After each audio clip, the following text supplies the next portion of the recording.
Sebenarnya gue setelah nonton film Rest Area, gue pengen lanjut lagi nonton film Dia Bukan Ibu gitu. Tapi setelah gue menonton film Rest Area, yang ternyata gue nyangkanya itu bakal jadi film, ya setidaknya bisa menghibur gitu lah. Menghibur pun enggak gitu loh. Makanya gue kayak agak terus isu nih nonton film horor Indonesia selanjutnya. Jadi mending gue pindah bioskop, nonton film-film luar yang setidaknya ada kualitasnya gitu. Gue heran gitu loh, kenapa horor Indonesia tuh kayak sampah. Kayaknya review film kali ini tuh gak usah lama-lama deh, karena gue juga males sebenarnya nge-review film ini.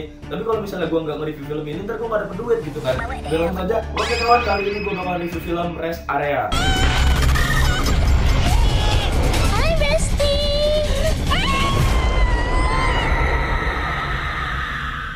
First impression gue menonton film ini tuh adalah awalnya gue pengen nonton film ini tuh karena emang ada beberapa film dengan tema seperti ini yang dari luar sana. Gue lupa judulnya apa. Cuman film-film tipikal lain yang kayak berhenti di suatu tempat, entah itu rest area, pom bensin atau apapun itu, terus tiba-tiba diteror di bagian sana, atau mungkin kayak ada gue lupa banget judulnya apa. Mungkin kalian bisa ingetin gue di kolom komentar, yang dimana dia tuh kayak looping gitu loh. Jadi udah berhenti di tempat pemberhentian ini, maju terus tiba-tiba berhentinya di tempat itu lagi gitu loh. Itu gue lupa judulnya apa. Makanya gue tertarik banget dengan tipikal-tipikal film yang seperti itu, yang dimana filmnya ringan tapi bener-bener bisa menghibur gitu loh. Filmnya tuh nggak ribet, nggak usah kayak ada pengenalan karakter lebih dalam atau apapun, gimana caranya biar bisa emosinya itu lebih dapat untuk tiap karakternya. Film-film tipikal yang kayak gitu ya. Tapi masalahnya film ini bener-bener kacau banget gitu loh, film Rest Area. Bahkan gak usah lama-lama gue nobatkan bahwasannya film ini adalah film terjelek, terburuk di Indonesia untuk saat ini yang udah gue tonton, yaitu film Rest Area ini dengan rating 2/10 dari gue.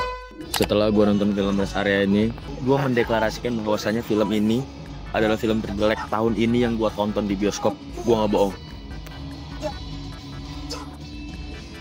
Makasih atas 1 jam lebihnya yang gak jelas. Kenapa ada nilai 2-nya? Ntar gue bakal bahas di selanjutnya juga, oke?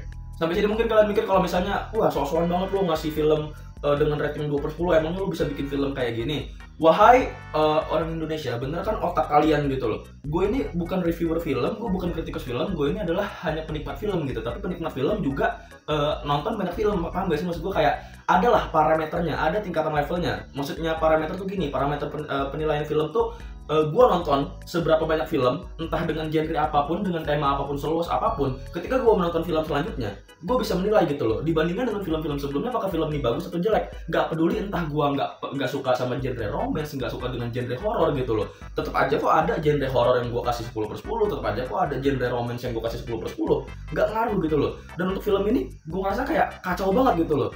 Bukannya berarti gue sombong, gue bisa ngebuat film ini terus segala macam, enggak kok. Bahkan film-film gue sendiri, gue ngasih nilai itu pasti nggak ada yang di atas 3/10 gitu loh. Seandainya gue merating film gue sendiri gitu loh, bukan gue sombong, tapi untuk menilai sebuah film gitu loh, sebagai gue yang mempunyai parameter tersendiri, film ini jelek banget. Bahkan gue males sebenarnya nge-review film ini. Dan langsung aja gue pengen ngebahas dari segi pertamanya, itu dari segi audio. Dari segi audio gue nggak bakal bahas banyak, cuman bener-bener dialognya itu, lu paham nggak sih kalau musik, kalau misalnya dialog itu kan ada yang kalau misalnya ngerekam suara bisa pakai clip on, bisa pakai boom itu juga ada boom yang dipegang, ada yang shotgun dari kamera, ada yang macam-macam lah pokoknya. Nah ini ketara banget gitu loh, dimana pas di editing bagian audionya itu nggak digedein, nggak dinaikin gitu. Jadi misal ada di dalam sebuah mobil dia, audio yang nyetir sama yang ada di bagian depan itu tuh benar-benar kelihatan kedengeran gede banget suaranya. Tapi di bagian belakang itu tingkatan level gainnya itu kenapa nggak dinaikin dikit aja gitu? Gue yakin editornya males, gue yakin banget editornya males. Untuk dari bagian scoring musiknya nggak ada yang bener-bener kayak mencekam. Untuk bagian yang lain-lainnya juga nggak ada yang bener-bener membuat suasana dalam film ini tuh menjadi kerasa kayak kebantu banget. Nggak ada. Kebantu pun enggak, banget pun enggak gitu loh. Oke, selanjutnya dari bagian visualnya. Kalau ngomong dari segi visual, gue rasa film ini bener-bener nggak layak tayang, ditayangin di bioskop, ditampilin di bioskop. Ini film kayak seakan-akan ada YouTuber yang pengen ngebuat film, paham gak sih? Kayak anggaplah Atta Halilintar gitu, dengan budget seadanya, dengan kru seadanya, ayo kita buat film gitu. Yang dimana shotnya itu ngasal-ngasalan, nggak ada, gue nggak tahu DOP-nya siapa dalam film ini, bener-bener nggak tahu apa itu yang namanya sinematografi. Dalam setiap pengambilan scene yang nggak tahu apa namanya, nggak ada pesan maknanya. Kayak seakan-akan gini deh, oke ada adegan orang lari, yaudah kita ikutin aja orangnya lari gitu kan. Ada adegan di dalam mobil, oh yaudah kita pasang tengah-tengah aja gitu. Oh ada adegan orang dialog, yaudah kita pasang kanan kiri aja gitu kan. Oh ada adegan pintu toilet dirusakin, oh yaudah kita syuting aja gimana caranya biar kapaknya kelihatan gitu. Udah sesimpel itu doang. Kayak seakan-akan ya ibu-ibu suruh rekam lah, udah gitu aja gitu loh. dimana gue nontonnya bener-bener gak nyaman banget. Dari segi color gradingnya pun gue rasain kayak cuman dinaikin kontrasnya doang gitu loh. Yang dimana rata-rata film Indonesia itu nggak horor, nggak drama, nggak romance, nggak apa, itu agak kecoklatan. Gue juga bingung kenapa gitu loh. Terus juga dari bagian wardrobe-nya, dari bagian propertinya bener-bener kelihatan banget, nggak ngerasa kayak ada adegan dibacok misalnya, nggak kerasa kalau misalnya itu tuh kayak dibacok beneran gitu loh. Ya lo coba lah nonton film horor-horor lain yang dimana ada adegan berdarah muncrat-muncratan gitu kan, lu ngerasa kayak ngilu gitu. Nah di mana berarti itu dari bagian set properti, wardrobe, make upnya segala macam itu berhasil mereka. Ini kagak coy, muntah kagak, ngeri kagak, ini segala macam enggak gitu. Oke, terakhir dari bagian plotnya. Di awal gue bilang kenapa gue kasih rating film ini 2/10 karena gue cukup salut sama di bagian plotnya.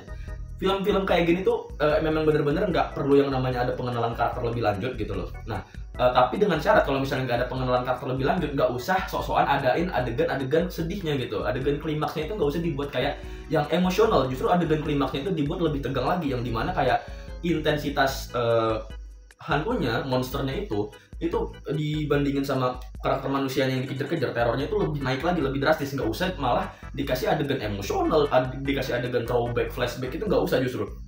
Kesalahannya di situ menurut gue untuk film ini. Nah selanjutnya kenapa gue suka dari plot di bagian ini, yang di bagian akhirnya gue suka sebenarnya, di bagian menuju akhirnya, tapi cuman kayak sekitar 10 menit akhiran doang. Sama di akhir ternyata film ini mengandung sebuah plot twist gitu, sebuah plot twist yang dimana di awal kita kebingungan kok ada karakter ini di sini, siapa yang dia bunuh, di akhirnya terjawab gitu loh.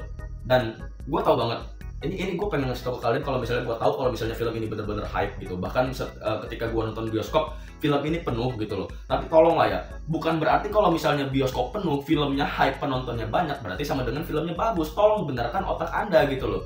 Kalau misalnya filmnya banyak yang nonton, berarti banyak yang relate. Tapi ngomongin kualitas film, itu adalah hal yang berbeda. Dimana kalau misalnya dari sini ngomongin keuntungan gitu, misal keuntungan filmnya oke, sehari penayangan udah 1 juta penonton gitu, tapi bagi para kritikus film, bagi para reviewer film, yang dimana gua tegaskan sekali lagi, gua bukan kritikus atau review film, itu kan mereka juga punya penilaian gitu dari berbagai aspek, yang dimana 3 pilar utamanya visual, audio, sama satu lagi plotnya gitu kan. Dari 3 pilar utama itu kan bisa dinilai apakah film ini berkualitas atau enggak, film ini bagus atau enggak gitu loh. Film ini gua tahu banyak yang nonton gitu kan. Gua reviewnya juga telat karena emang gua nggak sempet nge-reviewnya, gua nggak ada waktunya.